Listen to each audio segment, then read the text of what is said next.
One of the big races that we expected to be deciding the fate of the Senate, meaning it would be close, is the Senate race in Arizona. But as the campaign has gone on for Kari Lake on the Republican side and Ruben Gallego on the Democratic side, it's become clear that if things go the way that polls are indicating, Gallego may trounce Kari Lake. But I still find it interesting to check in on the debate that they had. And, you know, as awful as her history, pretty short history in politics, has been, her lies about our elections, her stances on different issues, her loyalty to Donald Trump, a skill that Kari Lake has is she came from media. She was a news anchor, and so she's skilled on camera. And that's why she really wanted to debate Ruben Gallego, who's less media trained. But I was really glad to see that Gallego came in prepared and had some really strong moments. Let's start with this one. She would literally leave these towns abandoned. No, I would. Have you not visited? Why have you not visited them and talked to them? You've been to Mar-a-Lago more than you have to the border. If you had been to the border and actually talked to these towns, talked to these nonprofits, talked to these mayors, they would tell you, we need this or else we're going to have chaos. But you have you're more interested in the talking points. She wants the talking point and says she wants a solution. In Arizona. You've been to Mar-a-Lago more than the border. And she does love going to Mar-a-Lago. A story that we talked about was reportedly Trump getting irritated with how frequently Kari Lake was hanging out at Mar-a-Lago. And Trump was saying, think about this, as strategically whacked out as his campaign has been, he had enough sense, something I rarely say about Trump, to know that Kari Lake should probably be trying harder in her race in Arizona than she is. And she shouldn't be just going to all the galas at Mar-a-Lago. But that's what she seemed to be doing. And now she's trailing brutally so in the polls. Then she again struggled to answer a question about the 2022 midterms where she ran for governor. She lost.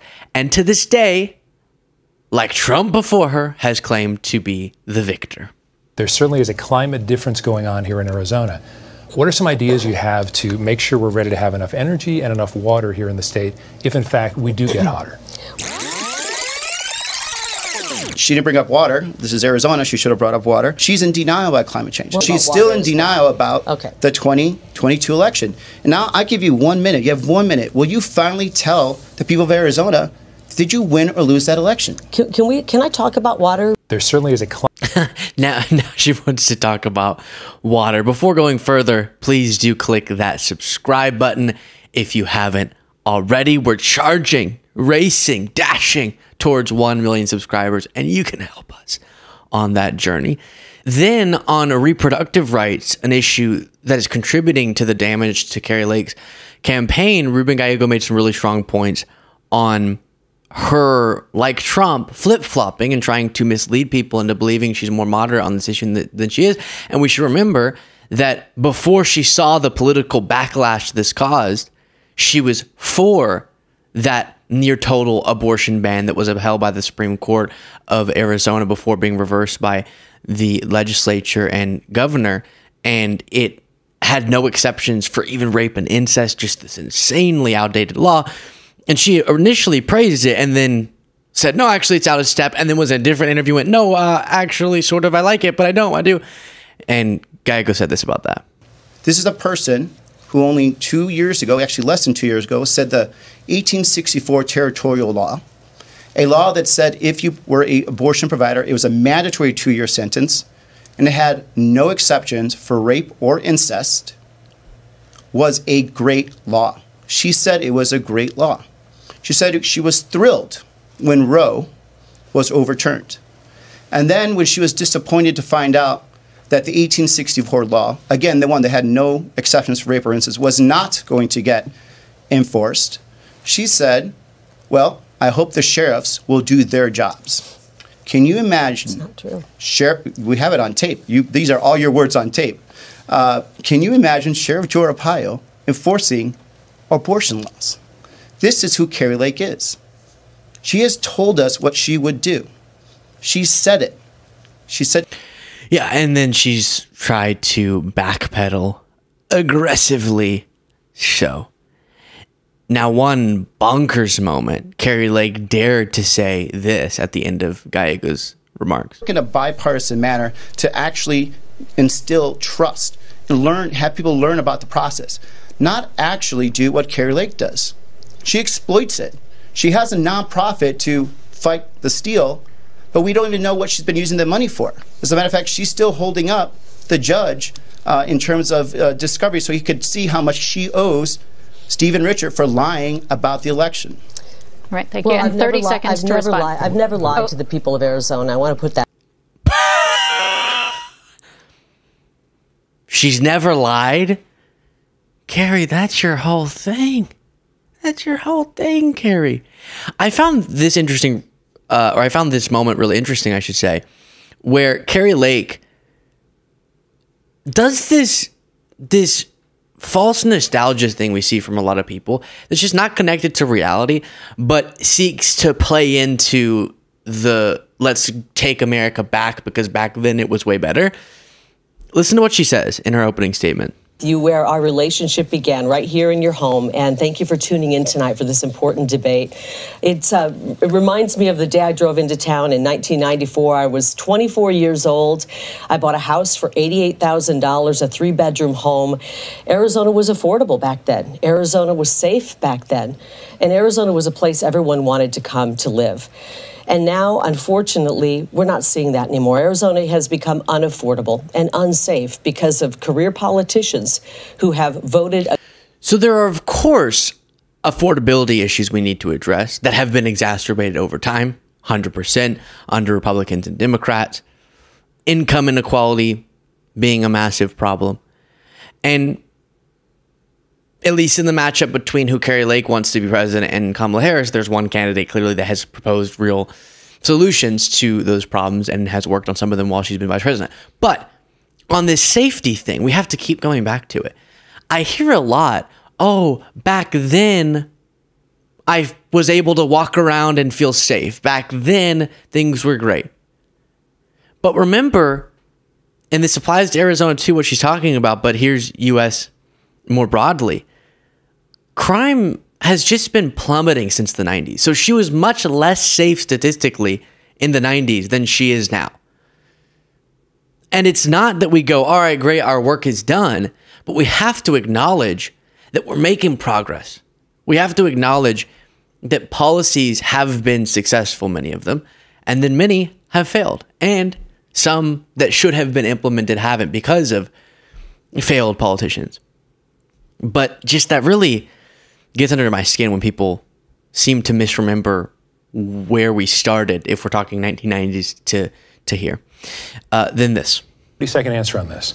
Trump tax cuts, would you vote to extend them? Yes, I would. And by the way, you're about to see the extreme makeover version of Ruben. He's going to say he's now for the Trump tax cuts when he's been against them. We're not only going to extend the Trump tax cuts, we're going to make sure that we're not making anybody who's a senior citizen on Social Security pay taxes on their Social Security check. No more taxes on tips and no more taxes on overtime. We got to stop printing money like it's going out of style. That's what Ruben Gallego. We have to stop printing money like it's going out of style. That's why I support continuing the tax cuts that disproportionately went to the top of the economic ladder and jacked up our deficit, causing us to print more money. We can't keep printing money like it's going out of style. That's why we're going to do no taxes on tips, Social Security, and overtime, which would reduce the revenue the government's bringing in, increasing how much spending we're doing beyond the revenue we have. What? Kamala Harris and the Democrats have done, and we're going to start cutting back on the wasteful spending in the government. It's outrageous what they want to spend money on. For example, I gave you 30 seconds. I apologize. 30 seconds on tax policy, Mr. Gallego. 30 seconds. We need to keep the middle class portion of the tax cuts. The tax cuts to the corporations that made billions of dollars of price gouging, those need to go up. She actually wants to give them a bigger tax cut than they already have. That's ridiculous. Arizona, we need to negotiate. We need to also make sure, we also need to bring in a child tax credit as part of that Trump tax cut. But giving more tax cuts to people that haven't been paying their fair share and price gouging our Arizonans at the same time is unfair, and Kari Lake will do that. Thank you. Yeah, and she's saying she would support extending all of the parts of the Trump tax cuts, which in their entirety did benefit wealthy folks much, much more than everyone else.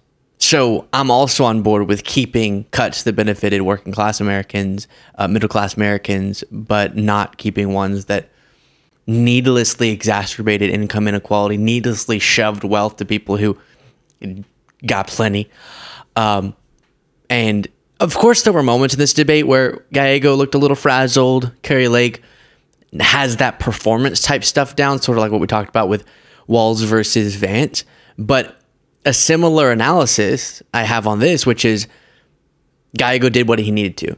And given that he has a huge lead in the polls, he would have needed to collapse on stage to really allow Lake to narrow that gap. So I'm happy about that. One other thing, because this was brought up a lot in this debate and just in politics generally, I found this really interesting. Stephen Ratner said inflation was definitely a burden for Americans, of course, but it's important to remember we were recovering from an economic disaster.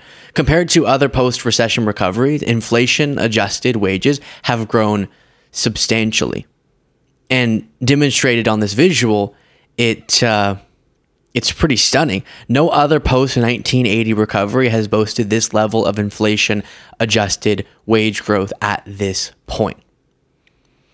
So it's what we always come back to. Whether you compare this recovery to past recoveries from economic crises, whether you compare our recovery to other countries, major economies in the world, and their COVID recovery, or any other metric you can find, the conclusion you come back to, whether you like them or not, is that Biden and Harris have overseen a very successful economic recovery. And the attacks that are levied from Republicans on inflation, for example, or affordability problems more generally, it misses how any party in power would have dealt with the problems that Biden-Harris had to because of the pandemic and related problems. We have to judge how they handled those problems, not that those problems existed. Many of those problems, by the way, were exacerbated by Trump's mishandling of the pandemic. So it's going to be really interesting. November 5th will be the big conclusion on this. But will Americans be misled enough to vote for someone who would be far worse on every issue just because they've been lied to about the causes of pandemic era problems? Let me know. Will America do it again with Trump? You tell me in the comments, and then support the show. Get the members only bonus show by clicking the join button below.